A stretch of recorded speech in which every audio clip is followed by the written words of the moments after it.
O Plano de Cargos, Carreiras e Remuneração, o PCCR, analisa, atualiza e equaliza a estrutura de cargos e funções, define as regras para a administração salarial e estabelece parâmetros técnicos e justos para a diferenciação da remuneração entre os colaboradores e os cargos, bem como critérios para a promoção, progressão, mapa de carreira e benefícios.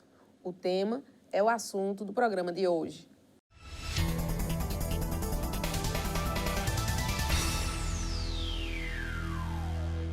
Boa tarde. Muitas carreiras lutam pela implantação do Plano de Cargos, Carreira e Remuneração e outras pela real aplicabilidade do PCCR. Para discutir este assunto, convidamos o professor do curso de Direito da Facisa, Jonábel Barbosa. Professor, boa tarde. Seja mais uma vez muito bem-vindo aqui ao Tema Jurídico. E desta vez para a gente tratar de um tema que interessa a diversas categorias, a milhões de trabalhadores, o Plano de Cargos, Carreira e Remuneração. Boa tarde, Carla. Boa tarde aos telespectadores. De fato, é um tema muito importante porque ele influencia e ele traz, né, uma certa segurança e uma certa transparência, né, para a relação entre empregador e seus empregados e pode trazer novas perspectivas para os trabalhadores. Em tempos de ameaças aos direitos trabalhistas, né, de muitas, até já perdendo direitos em alguma medida, ainda é possível acreditar na aplicabilidade do PCCR e na construção de novos planos para aquelas categorias que ainda não têm? Carla, veja bem, a legislação brasileira, ela estabelece, são duas situações, e essas duas situações, elas são um pouco diferentes, né? Existe a situação dos servidores públicos, né? E aí, nesse aspecto, PCCRs de servidores públicos, eles obrigatoriamente têm que ser elaborados a partir de lei aprovada pelo Legislativo, e aí sancionada pelo Executivo, e nesse aspecto, você teria a obrigatoriedade. No caso das relações jurídico-privadas, né, entre empregadores e empregados, os seletistas que não são empregados públicos, né, da iniciativa privada, não há obrigatoriedade das empresas ter o PCCR. Na realidade, o que há é a vontade do empregador, né, de ter um PCCR dentro da sua empresa, né, isso a partir, inclusive, da forma como deve ser. Uma construção, né, a partir de um debate, a partir de uma discussão com a categoria. E aí, nesse aspecto, né, os sindicatos eles têm um papel que deveriam e que devem exercer no sentido de propor, né, nas empresas.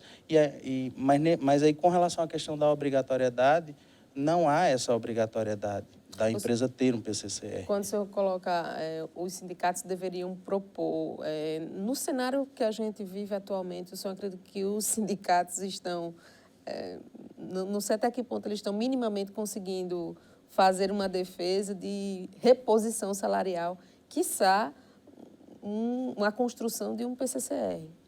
Como diversos setores no Brasil, e aí não apenas os setores políticos, partidários, né, as estruturas de Estado, mas as estruturas de representação, as entidades de representação de interesses no Estado brasileiro, elas estão precisando passar também por uma reflexão e também por uma reestruturação. Reestruturação, inclusive, no que diz respeito à postura, né, dentro dessa relação, no que diz respeito às negociações, mas também uma estrutura de representatividade, porque, na realidade, uma reestruturação dessa representatividade, porque o modelo de reivindicação que vem sendo adotado pelas estruturas sindicais, ele não consegue mais surtir nenhum tipo de efeito. Ele não corresponde mais porque nós estamos no momento em que todas as soluções elas caminham para a negociação. Então, o PCCR, ele não deixa de ser, uma negociação entre aquela empresa, entre aquele empregador e os seus empregados. Só que uma negociação prévia, né? Isso. Você já tem algo pré-estabelecido. Quando você entra, você já tem isso, né? Você já sabe qual é o caminho que deve percorrer. Agora, sim, penso que a questão do sindicato rende um outro programa para a gente aprofundar, claro, nesse esse desmonte do papel dos sindicatos. Mas, com relação ainda ao PCCR e à conjuntura atual, a gente vem numa curva ascendente da questão da terceirização. Então, a gente tem um trabalho precarizado, de uma maneira geral. Então, esse trabalhador que não visualiza uma outra alternativa e que acaba indo para um trabalho terceirizado, ou que se submete, por exemplo, a receber um valor real e a ter um outro valor assinado na carteira, dificilmente ele consegue perceber que, olha, eu estou marcando passo aqui, eu poderia estar aí numa luta, ou eu só vou atrás daquela empresa que já exista, onde já tem um PCCR. No caso da realidade brasileira, a grande dificuldade é o emprego. Então, as pessoas têm dificuldade em ter acesso ao primeiro emprego, principalmente jovens, né? E também, em alguma medida, as pessoas com uma certa idade, né? Têm dificuldade de ter acesso ao emprego, né? As pessoas têm dificuldade de uma recolocação no mercado e, claro, essa inserção no mercado de forma qualitativa, que aí é onde entraria justamente a obtenção de acesso, né, ao trabalho em empresas que tenham, entre outras vantagens, né, um PCCR, que vai trazer para esse trabalhador segurança, que vai trazer para esse trabalhador e para o empregador uma transparência nessa relação. Até porque um dos objetivos do PCCR é a questão também motivacional, ou seja, o ser humano ele é movido por desafios. E um trabalhador, quando ingressa numa empresa e ele vê naquela empresa uma perspectiva de crescimento, consequentemente, ele estará motivado a galgar esses espaços que a empresa oportuniza. E, consequentemente, se ele tem essa perspectiva, a produtividade dele será maior e, consequentemente, o empregador também vai conseguir ganhos a partir desse aumento de produtividade. As empresas estão ainda míopes para essa questão de conseguir manter o funcionário dentro da empresa e conseguir perceber o potencial dele para crescer, para gerar uma maior produtividade? Sim, muito embora nós temos algumas situações de empresas, inclusive privadas, que já possuem, né, PCCRs, mas isso ainda não é uma realidade que você possa definir como algo consistente. É algo pontual. Certo. A produção já sinalizou que o primeiro bloco já foi. E o papel das empresas na aplicabilidade do PCCR é o assunto depois do intervalo. Iniciar uma carreira profissional com perspectiva real de crescimento dentro de uma mesma organização é um planejamento que pode se concretizar mais fielmente com a existência de um PCCR. A ausência do plano deixa o trabalhador à deriva. Professor, tem muita gente ainda à deriva por aí, exatamente pela ausência disso. Qual é a dificuldade ou a grande dificuldade das empresas para conseguir, em comum acordo com o seu quadro de pessoal, construir um PCCR? As dificuldades, elas são conhecidas, né? A primeira delas é uma questão econômica, né? Porque, no caso específico da questão dos PCCRs, isso traz um crescimento que eu chamaria de vegetativo, né, da folha de pessoal, à medida em que o tempo é um dos fatores que é levado em consideração para que você tenha as promoções, tá, as progressões na carreira. E, consequentemente, isso traz um aumento na folha de pessoal. Em alguma medida, a gente esbarra na reforma tributária, que é um argumento... Sim, com certeza. Não necessariamente na reforma tributária como um todo, mas também na reforma trabalhista, no que diz respeito à questão dos encargos que incidem sobre a folha de pessoal. Uhum. Né? Nós temos encargos, nós temos contribuições que incidem sobre a folha de pessoal e que, em algumas circunstâncias, alguns tributos que têm como base folha de pessoal e que, consequentemente, faz com que esse empregador ele tenha um certo receio, né, de adotar um PCCR e, consequentemente, depois não ter condições de cumprir esse PCCR. Porque o PCCR ele é um conjunto de diretrizes e normas que vão disciplinar uma relação jurídica entre empregado e empregador dentro do ambiente empresarial. E aí, nesse aspecto, né, no caso da questão privada, né, a pública é uma outra história, mas, muito embora tenha uma certa proximidade, mas aí, nesse aspecto, se ele não cumpre, então há Uma quebra contrato. desse acordo, né, e, consequentemente, qualquer empregado poderá acioná-lo judicialmente, né, e ele será obrigado a cumprir. Isso sem prejuízo das fiscalizações, das auditorias, seja do Ministério Público do Trabalho, seja do próprio Ministério do Trabalho, e que, consequentemente, ao identificar que essa empresa ela implantou um PCCR e ela não cumpriu esse PCCR ou não está cumprindo esse PCCR, essa empresa está sujeita a ter que cumprir de imediato, além das multas definidas pelo Ministério do Trabalho, No mínimo, na legislação específica. No mínimo, ela teria que ter um bom trabalho de planejamento, né, e gestão médio e longo prazo. Médio e né? longo prazo. Porque senão realmente ela não vai dar conta. Ela não vai dar conta. Porque assim, quando você estabelece um PCCR numa empresa, além dessa questão econômica que o empresário tem que planejar bem, e não apenas na questão de folha de pessoal, mas em todas as relações que ele for, em toda a atividade empresarial, ele tem que planejar bem, porque o empresário, inclusive no conceito atual, inclusive jurídico, né, ele é um organizador de uma atividade econômica. Então, esse organizador, leia-se aí também um sujeito que tem que planejar suas ações. E não deixa a questão pessoal, né, de pessoal, não ser algo que tenha que ser planejado. Por quê? Porque isso pode gerar, ao longo do tempo, um passivo trabalhista que efetivamente vai fazer com que aquele empresário, no futuro, caso ele não cumpra, né, o PCCR, ele, ao ser acionado judicialmente, ao ser fiscalizado, né, ele passe a ter uma dívida que pode comprometer, inclusive, a própria atividade econômica.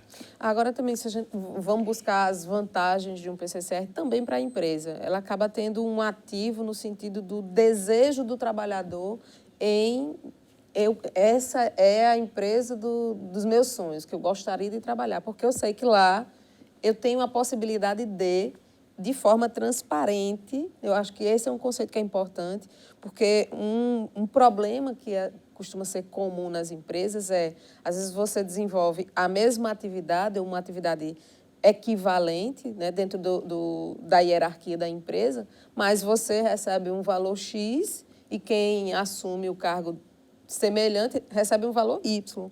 E as razões para isso vão ser extremamente subjetivas, exatamente também porque elas não estão postas num acordo.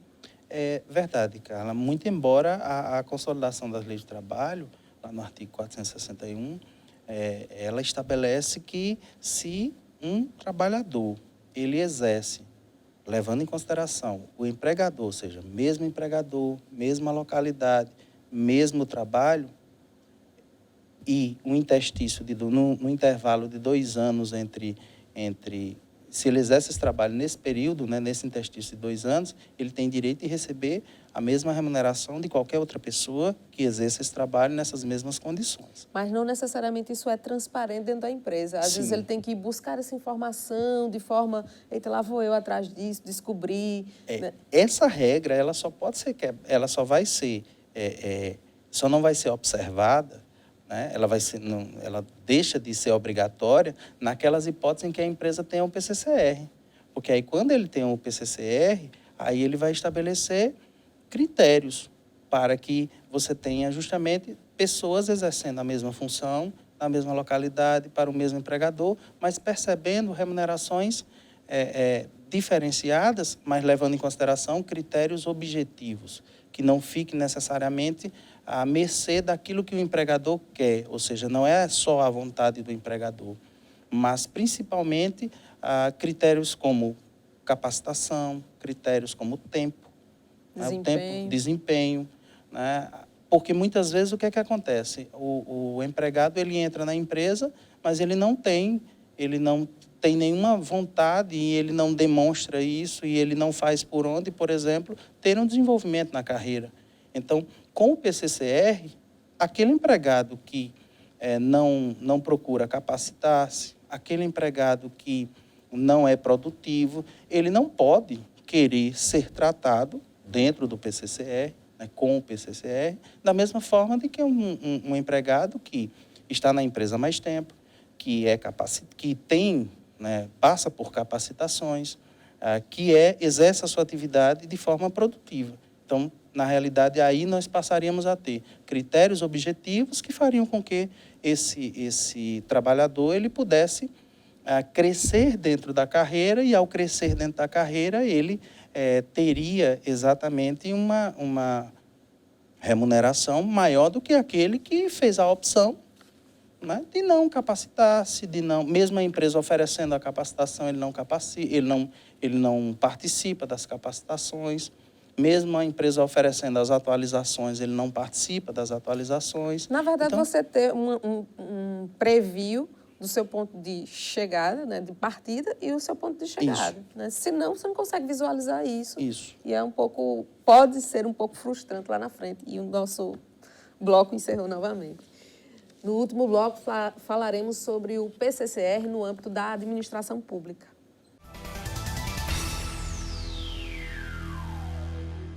Estamos de volta com mais tema jurídico, agora focando no PCCR, especificamente no âmbito público. Professor, é inconstitucional, por exemplo, dizer que um município, um estado só deve criar uma nova carreira se, conjuntamente com essa criação, ele cria também um PCCR?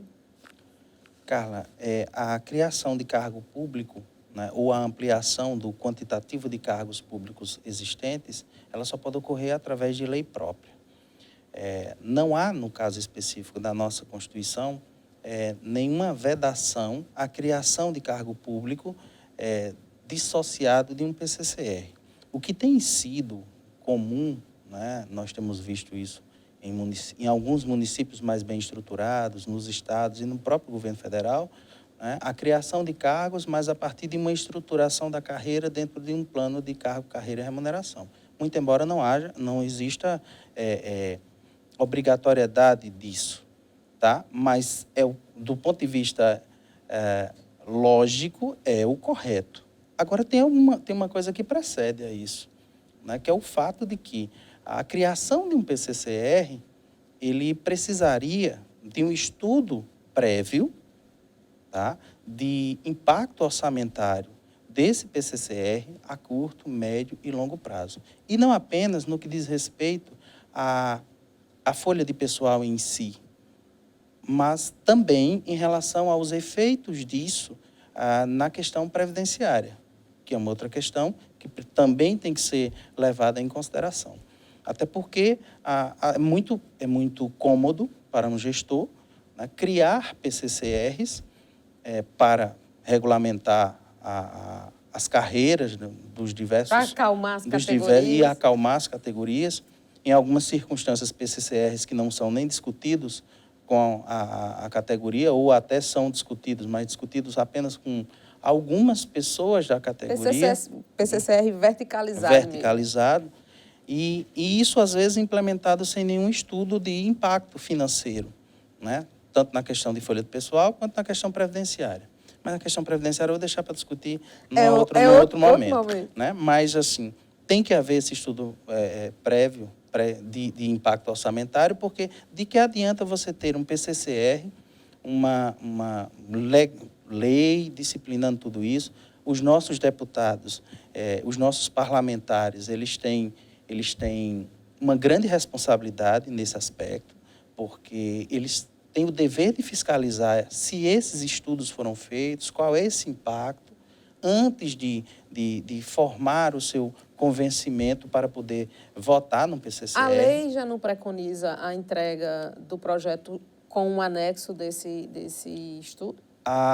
quando a lei ela, obrigatoriamente, ela tem que apresentar um anexo com esse estudo. Só que o que é que nós temos visto na prática dessa questão dos PCCRs no serviço público, né? Principalmente em municípios e estados?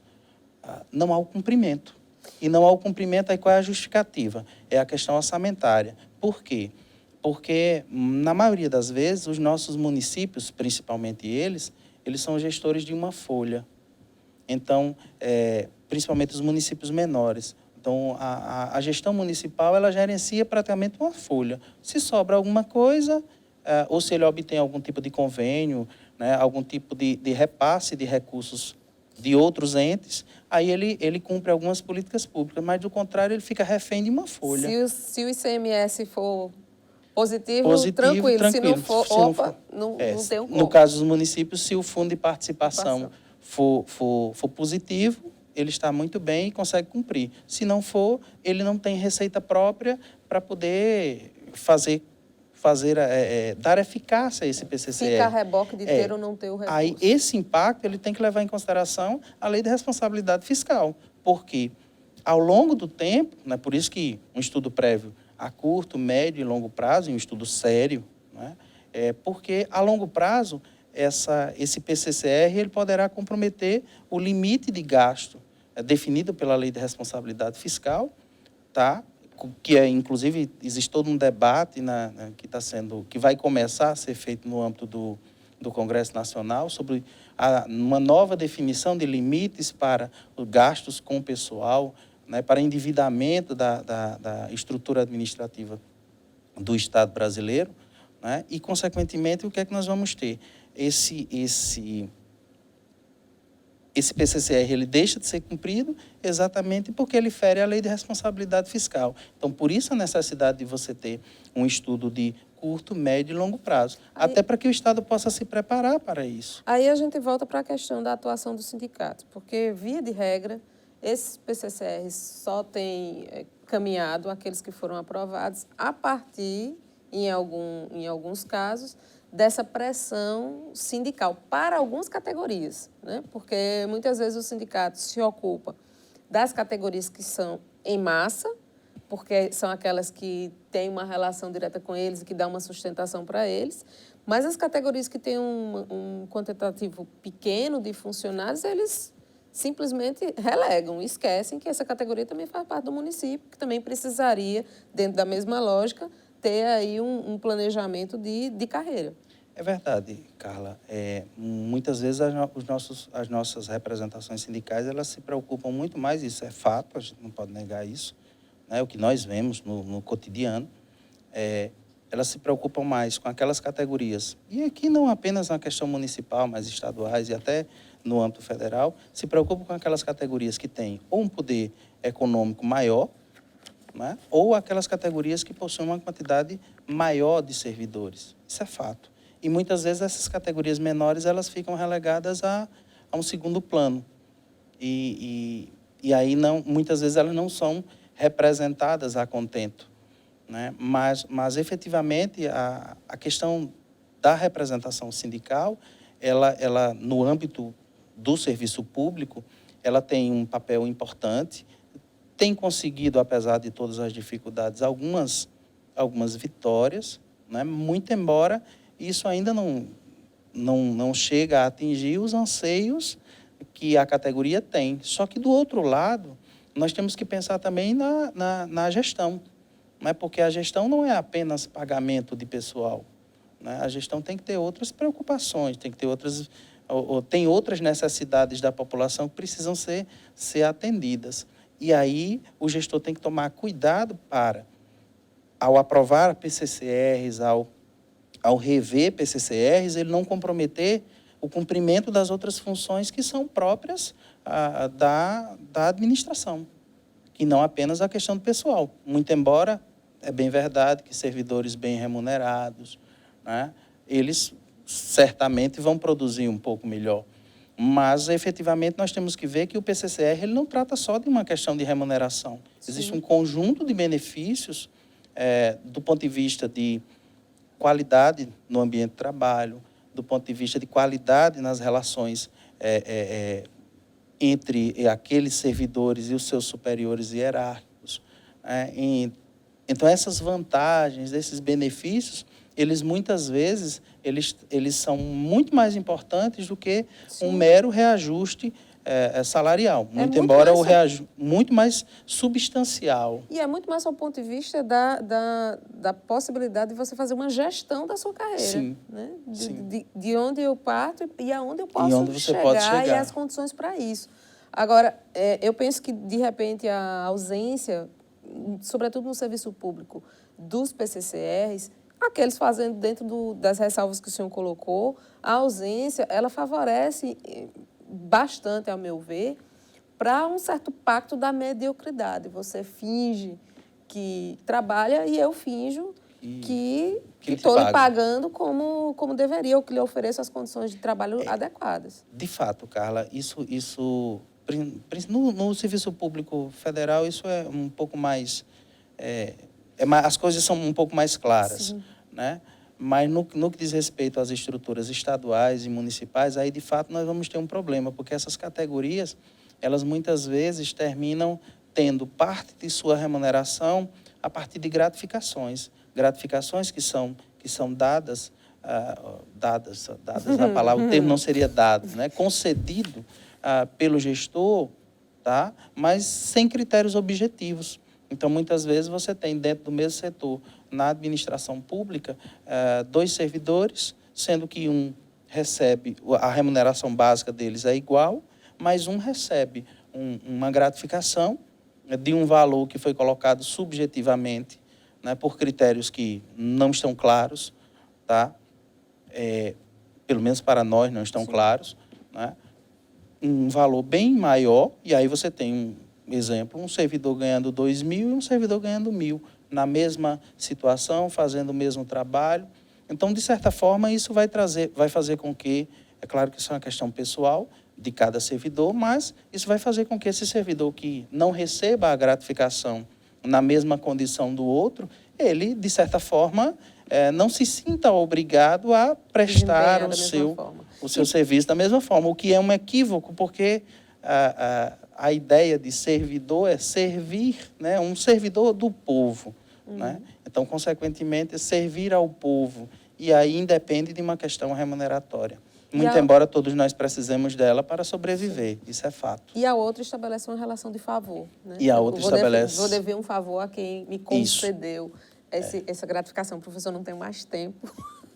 Agradeço muito, muito, muito produtivo esse bate-papo, essa conversa com o senhor. Muito obrigada. Eu é que agradeço a oportunidade, a TV Itararé, a Facisa, por estar aqui debatendo e me coloco à disposição, né, para qualquer outro momento que vocês precisem, algum tema dentro daquilo que esteja dentro dos nossos objetos de trabalho. Muito obrigado. Obrigada, professor.